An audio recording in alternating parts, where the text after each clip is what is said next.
Target naman ng Administrasyong Marcos na 6 na milyong housing units malabong mapatupad. Ha?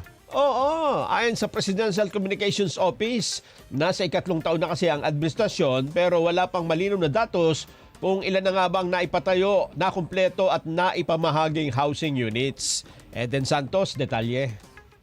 Hindi nakakayanin ng administrasyon ni Pangulong Ferdinand Marcos Jr.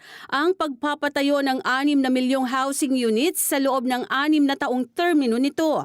Yan ang kinumpirma mismo ni Presidential Communications Office Undersecretary Claire Castro sa press briefing sa Malacanang. Nasa ikatlong taon na ang administrasyong Marcos, subalit wala pang malinaw na datos kung ilan na nga ba ang naipatayo, nakumpleto at naipamahaging housing units.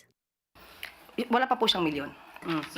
Okay, sinabi naman po ng ating Pangulo na ito po yung salita niya, and I quote, "We are aiming for 1 million homes, 1 million low-cost and socialized homes a year. It is an ambitious number, but we will try very, very hard."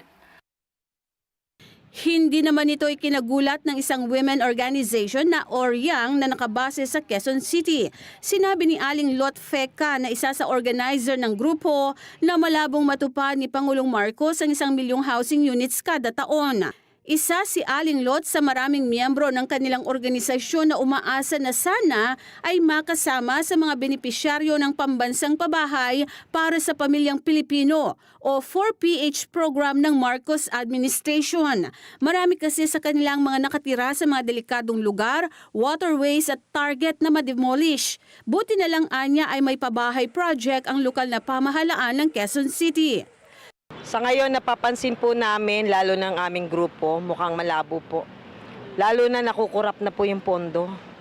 So kailangan po bantayan po natin ang pera ng gobyerno na talagang dapat doon mapunta sa pabahay. Batay sa report na tinanggap ng PCO mula sa Department of Human Settlements and Urban Development o DHSUD, may 70 ongoing projects sa buong bansa na nasa iba't ibang stages na ang development at construction. Ang ilan po dito ay nabuo na po, nagawa na po, at ito'y mag-generate ng total of 259,365 housing units. Meron din pong 82 projects currently in pre-production stage at merong 436 pending proposals. At least 8,000 housing units for turnover this year. At meron pa po tayong binanggit sa Davao City noong nakaraan at saka sa San Juan.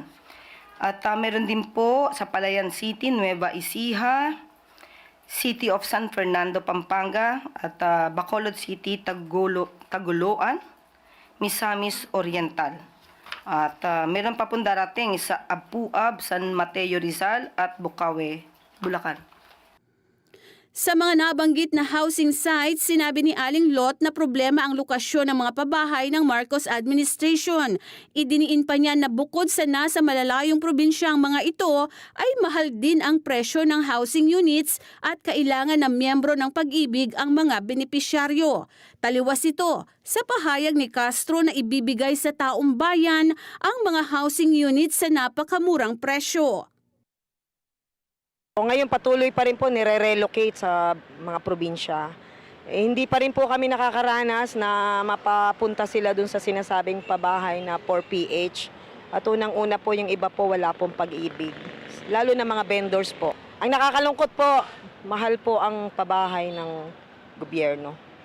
Kaya sad po kami na hindi talaga napupunta sa mga maralita ang pabahay na yun. Kasi puro bola po eh. Yung bigas po ang pinakamababa, lalo na sa lugar namin, 40 pesos na. O kalahati lang pong kilo yung 20. Paano pa kaya po yung pabahay na yan na libo-libo ang bayad po nun? Kaya nakakahinayang po na yung pondo ay masasayang at hindi magagawa yung talagang tamang pabahay para sa mga maralita. Maliit po kasi ang presyo na ibibigay natin sa taong bayan para i-avail ito. Kaya po yung ibang contractors po ay hindi po sumasang-ayon na makisali or sumama sa ganitong klaseng proyekto. Konti lamang po na developer. Dito na tayo sa kompleto.